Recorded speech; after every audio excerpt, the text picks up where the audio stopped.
Okay, so what we've got here is the high pressure oil rail and the injectors off of the passenger side of a 2005 Ford F-250. Was having a problem, no start when hot. Did find that there was several O-rings bad. 6 of the 8 of the injectors with the top O-ring was bad. Went through and replaced all those, new snap rings. Went through, did a complete seal kit on all the injectors, pulled the spool valves out, polished them, did all that, updated the dummy plugs and the stand pipes, and was still having a leak. I could hear it inside under the oil rail when I would do the air test through the IPR valve. Still could not find it, so I pulled it apart. Did find the leak, and it's kind of interesting because it is actually one of the spool valves is sticking, and it's allowing the air to bypass in a little holes on the side to top of the injector.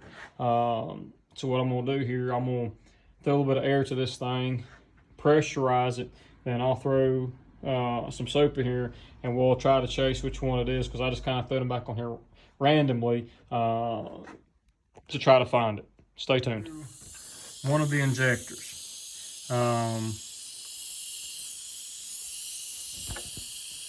So what we're going to do, we've got some soapy solution. Let's see if we can spray this down. Nothing here. Nothing in yonder.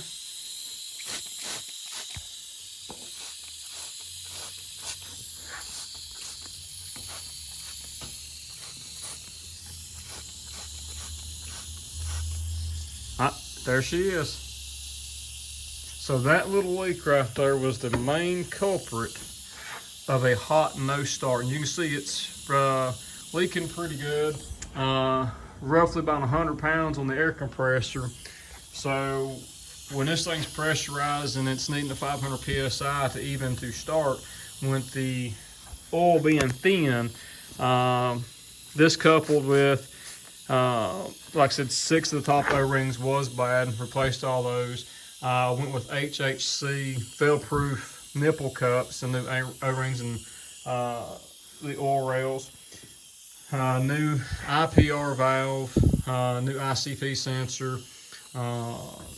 So hopefully, I was going to rebuild the injectors completely, but I did find a set of reman that is OEM spec with parts, $200 a piece, so that's what I'm going to be going with. But as you can see, just right there in that top little hole, see if I can zoom in just a little bit, right there, you can see the bubbles.